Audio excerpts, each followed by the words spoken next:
Baguhan ka pa lang ba sa mundo ng Reels at hindi mo pa alam yung mga video na bawal or yung mga prohibited format? Ngayon ay magpapakita ako ng mga sample ng mga uri ng content or video na bawal i-upload sa Reels. Dahil ito yung uri ng mga video or content na hindi kikita kahit umabot pa ng million views.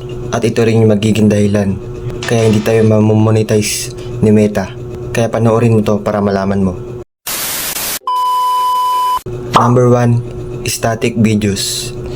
Ito yung picture na ginawa mong Reels. Nilagay mo lang ng background music. Ito yung sample niya.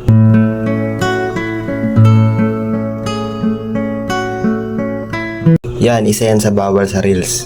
Kasi bawal yung picture sa Reels. Number 2, static image polls. Ito yung picture na nilagyan mo ng tanong. Tapos, ginawa mong Reels. Ito yung sample niya.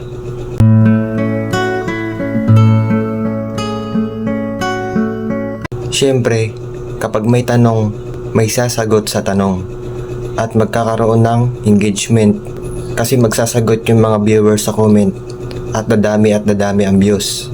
Bawal yun yung ganun para lang dumami yung views mo. Bawal yun, ha? Kasi picture pa rin yun. Ginawa mo lang siyang Reels. Number 3, slideshow of images. Ito yung mga picture na pinagsama-sama mo para lang gawing Reels.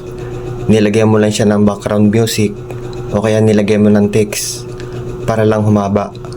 Ito yung sample niya.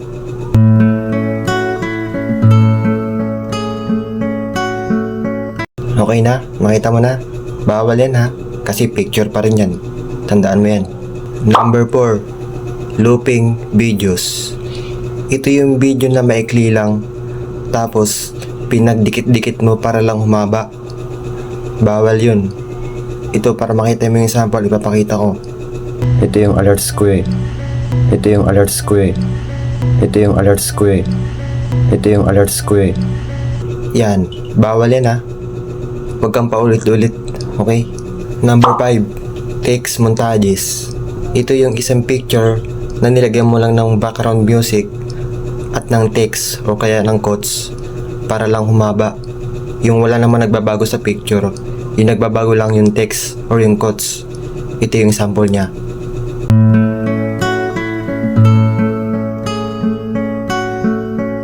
Yan. Alam mo na, yan yung 5 bagay or videos sa Facebook na bawal nating i-upload kung gusto nating ma-monetize. Kung mahal mo yung pagre-reels at gusto mong kumita dito, wag mong gagawin yung 5 bagay na yan kasi bawal yan. At kung natulungan kita, wag mo kakalimutan na i-share ito sa iba. Wag mo na rin akong kalimutan i-follow para may matutunan ka ulit sa next video ko. Salamat!